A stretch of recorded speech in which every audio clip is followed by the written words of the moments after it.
All right, ladies and gentlemen, on occasion, a purchasing agent might not actually receive your email with your bid or your solicitation, your proposal, in which case you just spent hours writing it, putting it together for nothing. I had a client who submitted a bid, didn't win it, requested a debriefing, and the purchasing agent simply said, "I never got your email." And she asked the purchasing agent why, and he said, "I don't know. That's not my problem." So you want to make sure when you submit emails on a bid or proposal solicitation that you're covering every step to make sure that they actually get it.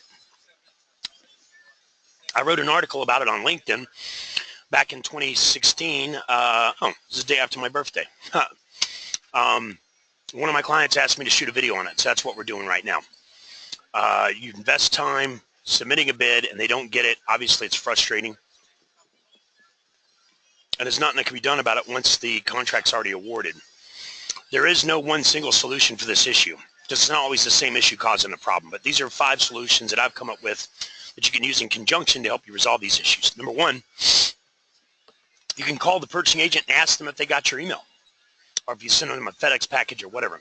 I wouldn't recommend this all the time because it is time consuming for both you and the purchasing agent. It's also intrusive to the purchasing agent. My opinion, I wouldn't suggest it at all because the purchasing agent may see you as a pain and not award the contract to you in the fear that you will, if they award it to you, you'll be calling them all the time. Some purchasing agents do not list their phone numbers and only allow you to contact them via email. So that's not a solution all the time. Number 2, you can pre-email the purchasing agent with the blank email, nothing in the body. Again, it's extra work for you and the purchasing agent, but it is less intrusive than the phone call. Just put in the subject line their name regarding the SOL number, small business set aside, whatever it is, proposal email with attachments to follow. So you're letting them know the next email will have attachments.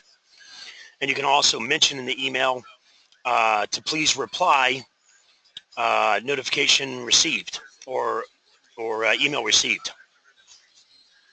Number 3, clean up your email.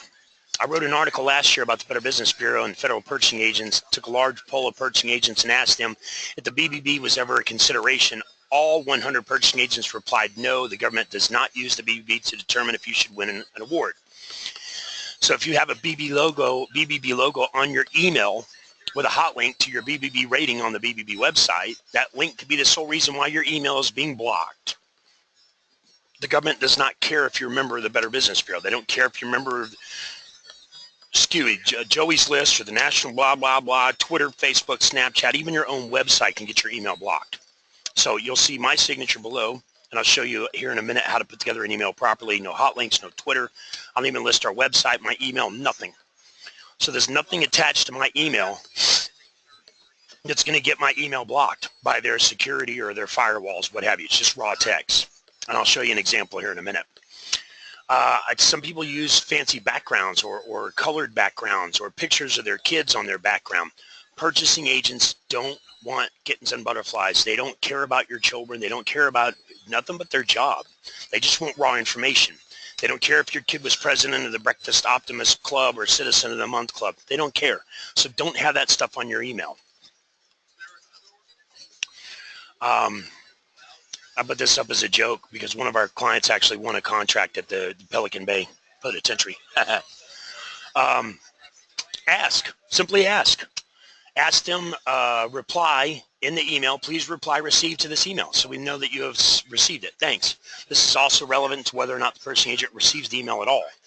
If you use this solution, post a comment in the body of the email, not in the subject line. Your subject line should always look like this. It's kind of hard to see, so I'll show you a sample here in a minute. I use the purchasing agent's first name. I don't suggest you use Mr. or Mrs. because in this day's world of eccentric names, sometimes it's hard to tell somebody's sex by their name without hearing their voice, or even sometimes after hearing their voice, it's difficult to guess someone's sex. So I don't say Mr. or Mrs. I use their first name. Most people these days are not bent on being called formally these days. Many times I've had female purchasing agents say, don't call me ma'am. I always reply, sorry. I even call my 4-year-old daughter ma'am. It's just a habit. It's acceptable to be a little personable with your content. Notice I always reference, we look forward to working with you. It's personable and suggestive in a positive way. Also notice I said we and I didn't say I, and I always say thanks. We suggest that we're a big company and that we can handle anything. I sounds like I'm a one-man show. And finally, I always say thanks because purchasing agents don't get a lot of appreciation. You get more flies with sugar. Number 5, use a delivery receipt and a read receipt option on your emails. This is not foolproof, doesn't work 100% of the time, but again, I took a large poll of purchasing agents regarding this, if they accepted delivery and read receipts, and all of them said they do, or at least they don't deny them. If you use these in combination with the rest of the solutions, depending on the situation, I feel pretty strongly that the problem can be avoided in the future. I had to ask a client about FedEx or hand delivery requiring the purchasing agent to sign for the package. I have had purchasing agents tell me they will not accept a package if it requires a signature. So stick to delivery confirmation that doesn't require a signature. Thanks. See how that works? As always, I just come, okay, just me asking for you guys to subscribe and comment and share and all that fun stuff. And it's also a way for you guys to earn free training. You can earn free training just by watching my videos. Let me show you an example email now, the proper way to send an email to the federal government.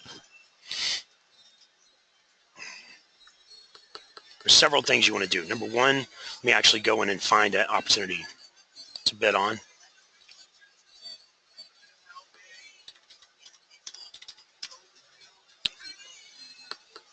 So I'm going to FBO and I'm going to find something to any opportunity.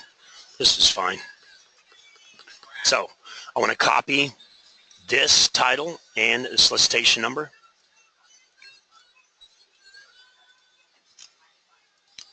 And I'm going to paste it in the subject or in the body first.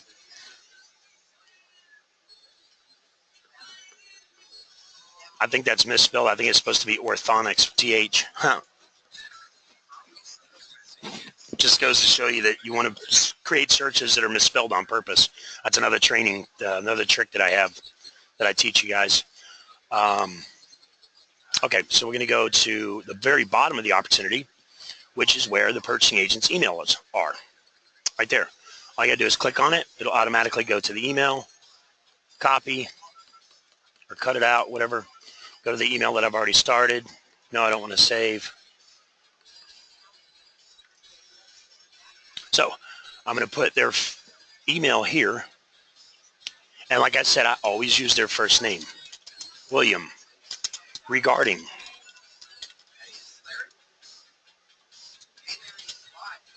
Then the SOL number. Then the description.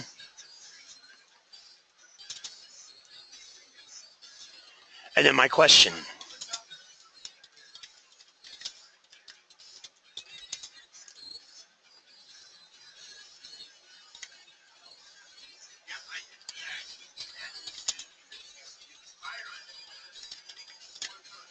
Question mark, and I say thanks. Thanks. Always say thanks. And then I copy this and I put it back into the subject, into the body of the email, because I want to run a spell check on it. Make sure that I don't have a grammar Nazi that won't award the contract to me because I got grammar problems or misspelling problems. I'm still pretty sure that's orthotics, but it doesn't matter in this case. So I'm going to leave that in the body as well as the subject line. So it's going to be in both places. Now I'm going to get rid of everything that can get my email blocked. There's nothing on here but raw text. If you put in your email,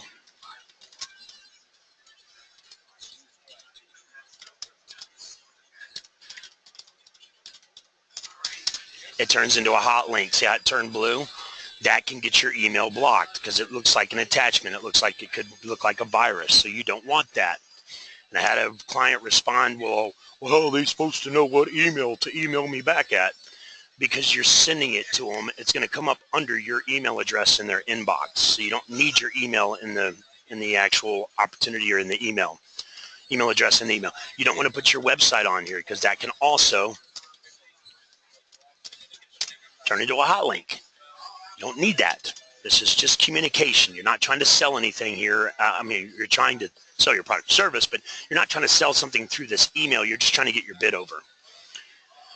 And then once you got it and there's nothing attached, there's no screen, there's no background, there's no nothing, then go to your options right here and do a delivery and a read receipt. And that works most of the time, not 100% of the time. And just because you don't get a response saying that they received it or they read it doesn't mean that they didn't get it, because some of them have firewalls that don't send responses. And that's it. Send it. You guys make sure to like, subscribe, share, comment. If you want to earn free one-on-one personal training, it's real simple to do so. You can go on, and I just wrote a video about it recently on my YouTube page, but I'll show you real quick. All you got to do if you want to earn training,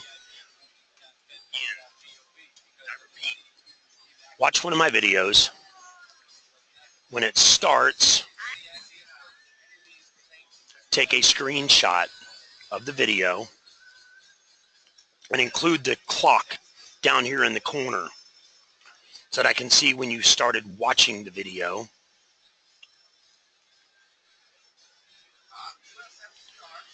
And then when you finish watching the video,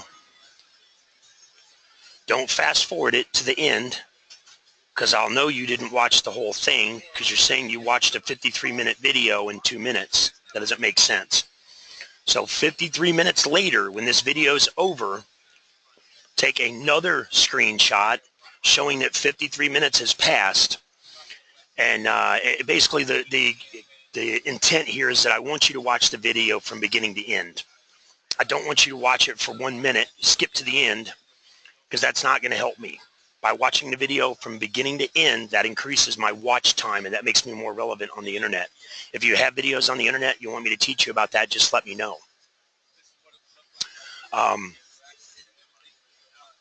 Yeah, it increases my watch time, which increases my power, makes me more powerful on the internet. Now, honestly, I don't care if you watch it.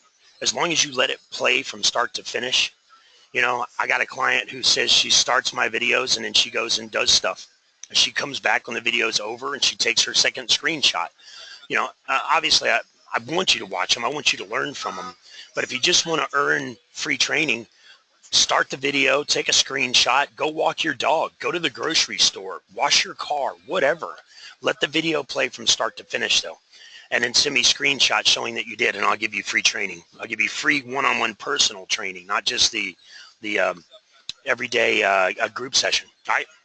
So, again, make sure you guys like, subscribe, share, comment, and let me know what else I can do for you. Talk to you then. Bye.